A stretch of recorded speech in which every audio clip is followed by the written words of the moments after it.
Hey, what's going on, guys? In this tutorial, I'm showing you something really easy, and that's how to put images on shapes in Photopea or even text. So it's super easy, but you probably have no idea how to do it, so I'm going to show you right now.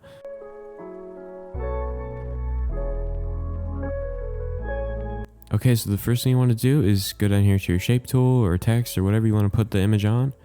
Draw it out. So let's say I have a circle. Draw out a circle like this. Doesn't matter what color it is, and I'm going to find a picture online. So let's just say I want to use this picture. I go back into Photopea. I paste it in here. It's a massive picture, geez. Let me shrink that down a bit until it looks right. Something you can do is turn the opacity down on it over here, so you can see the circle behind it, so you'll know what's going to be in the picture. So let's say I want this. I need to make it a little bit bigger. Okay, so what you're going to want to do is turn the opacity back up to 100. Right click on the picture layer and click clipping mask. So you can still move it around in the circle, but if you want to make it where it's one, just hold shift or control and click both of them. Right click and then click convert to smart object, and now it is one. So that's how you guys do it. Super easily. You can do it in any shape.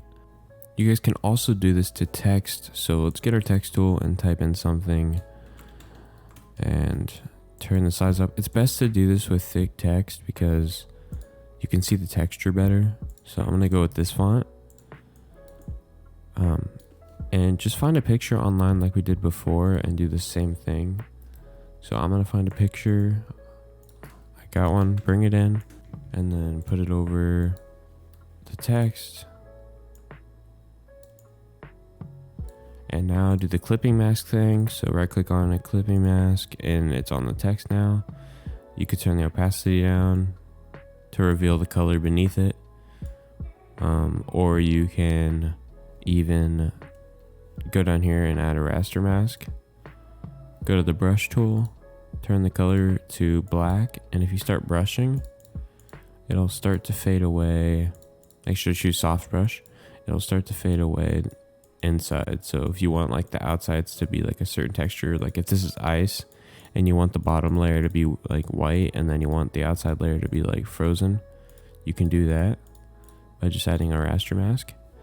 I hope this helped you guys. If it did, leave a like and subscribe. Like always, turn on notifications because you want to know when I upload. Like that's something important. Subscribe to my Roblox channel if you haven't already. Down in the description, and I'll see you guys in the next one. Peace.